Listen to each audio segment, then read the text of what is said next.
Aitana, Spain and FC Barcelona's midfield queen.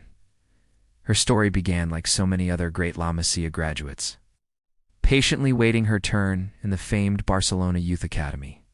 At just 18 years old, she was called up to the first team and made history as the youngest ever debutante. Over the next few seasons, she became a key player for both club and country, culminating in 2 straight Ballon d'Or honors in 2023 and 2024. But her journey has not been without its obstacles. Just before Euro 2025, she was struck down with viral meningitis and spent several days in intensive care. Against all odds, she made a remarkable recovery and was named Player of the Tournament as Spain made it all the way to the final, where they were agonizingly beaten on penalties by England. Here is the story of Aitana Bonmatí, the girl who became the queen of Spanish football. July 2025, the final whistle blows at Wembley Stadium. The Lionesses are crowned champions of Europe. England fans run onto the pitch to celebrate, leaving their captain Georgia Stanway consoled by none other than Spain's teenage sensation, Aitana. Images like this don't come much more heartbreaking than this. But what makes it so excruciating is that it could have been so different. Spain dominated possession and chances throughout the match, but England goalkeeper Mary Earps was in inspired form. In the 89th minute, the deadlock was broken when Olga Carmona slotted home a low cross from Bonmati. It looked as though Spain would go on to lift the trophy for the first time ever. But 7 minutes later, England's Lauren Hemp equalized. Extra time failed to produce a winner, and the game went to penalties. And here is where England's Georgia Stanway found herself in the unusual position of being consoled by her opposite number. Spain's Aitana stepped up to take the 5th and decisive penalty, only for her effort to be brilliantly saved by Mary Earps. England erupted, and the Spanish players and fans were left devastated.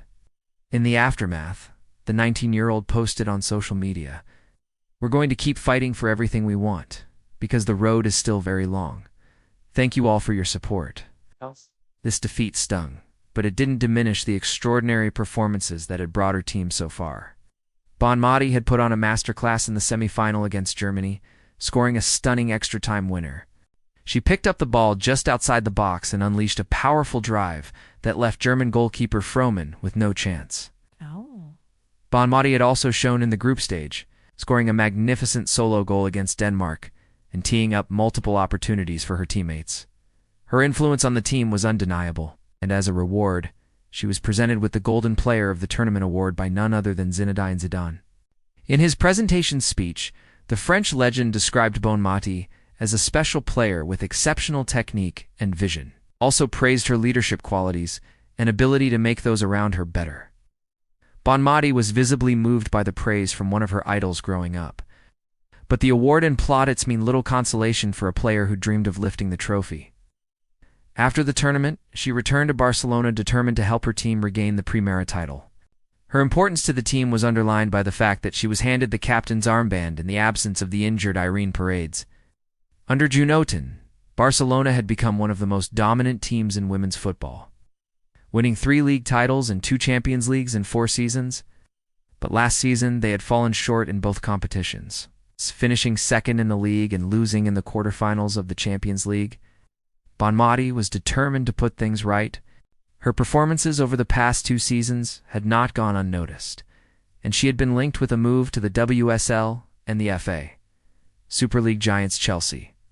However, any hopes of luring Bonmati away from Camp Nou were quickly extinguished when she signed a new contract that will keep her at the club until 2027.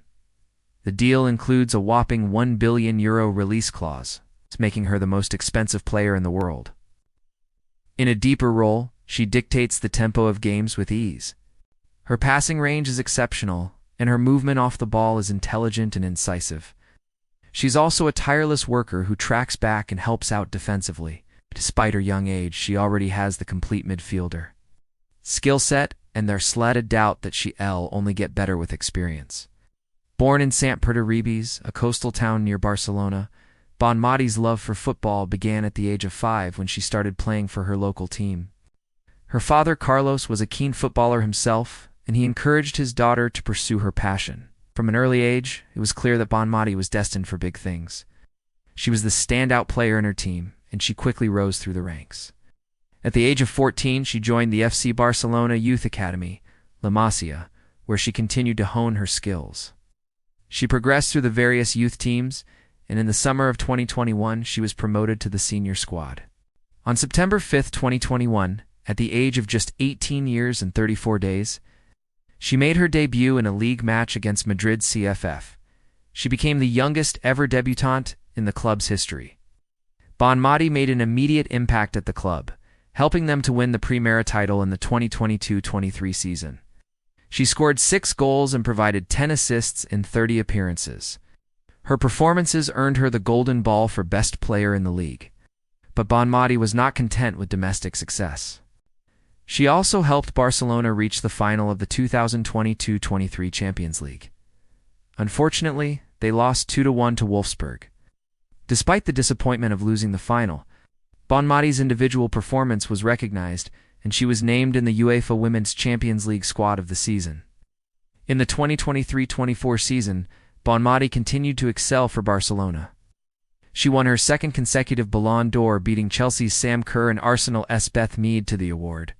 But once again, they fell short in Europe, losing in the quarterfinals to eventual champions Wolfsburg. This time around, however, there would be no consolation of a league title. Barcelona finished second to Real Madrid, who won the league for the first time in their history. Despite the disappointment, Bonmati's individual brilliance had already established her as one of the best players in the world.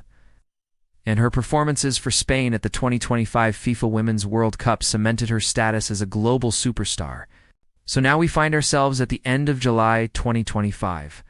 Bonmati is recovering from a bout of viral meningitis. Few gave her much chance of making it back for the World Cup, but here she is, playing some of the best football of her career on the biggest stage of all. She led Spain to their first ever World Cup final, where heartbreak awaited. But along the way, she picked up the Golden Ball for Player of the Tournament, becoming the first ever teenager to win the award since the great Marta in 2007. Looking ahead, there is every chance that Bonmati can become one of the greatest players of her generation. She has already achieved so much, and yet she still has so much more to give. With every passing year, she gets better and better, and there is no doubt that she will continue to break new barriers. Who knows? Perhaps by 2029, she will have etched her name into football immortality. One thing is for sure, Aitana will go down in history as one of the greatest players to ever grace the beautiful game. What do you think? Set the stage for an even greater legacy by 2029. Your thoughts are welcome. Thanks for watching.